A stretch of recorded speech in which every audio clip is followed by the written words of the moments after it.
All right? Now that we have the idea of rights, rights are inherent.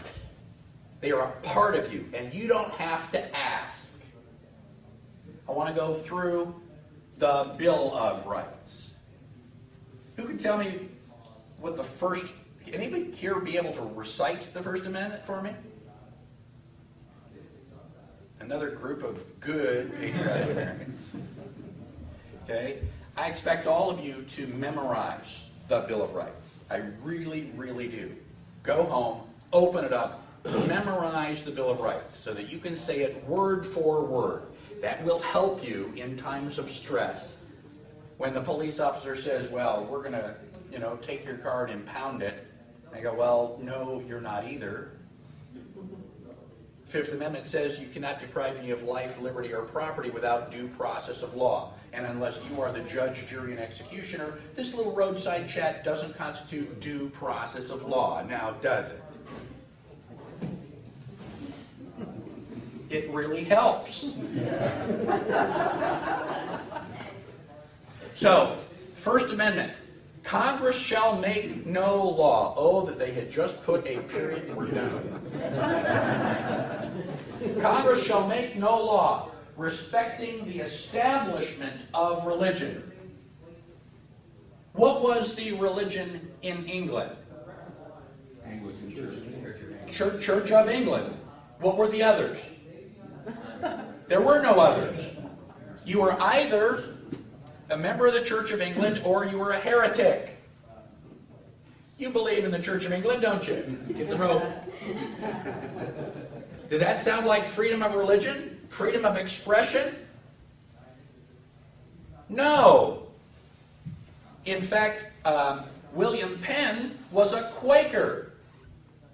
He was actually accused of heresy because you're a Quaker. Yep, I'm a Quaker. Okay, guilty, just confessed. And the jury refused to convict him. In fact, the judge put the jury in jail. No food, no water, and no facilities for 7 days. And the jury still refused to convict William Penn. And that is basically the essence of our jury system. The purpose of the first part of that clause is to prevent the official religion of the United States. Now, if I put a copy of the Ten Commandments in a justice building, does that establish an official religion? Does that prevent you from being another religion? No. No. So technically, putting the Ten Commandments in a judicial building does not violate the First Amendment.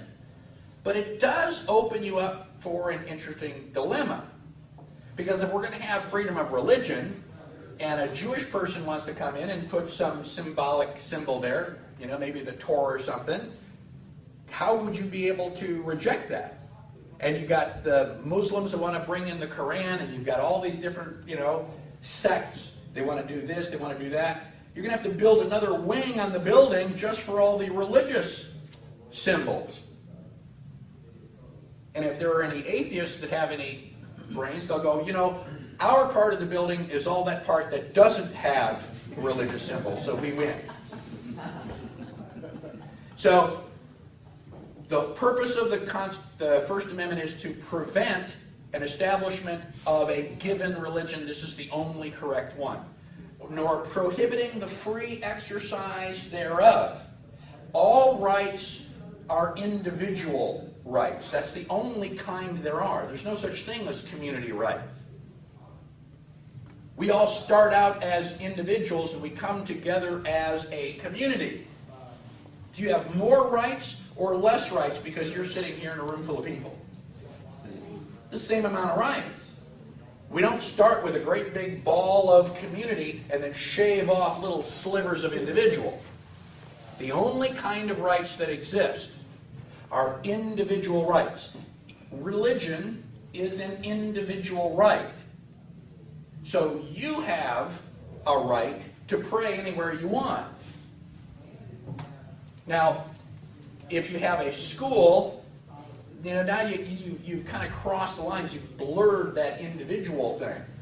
But we've got government in school and God in school, and we're getting ready to throw God out of the schools? Why would you do that?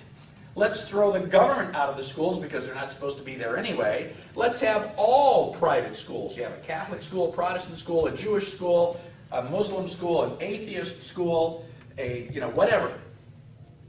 And you set the rules for your school. You want to pray in your school? Go ahead, it's your school. Throw the government out.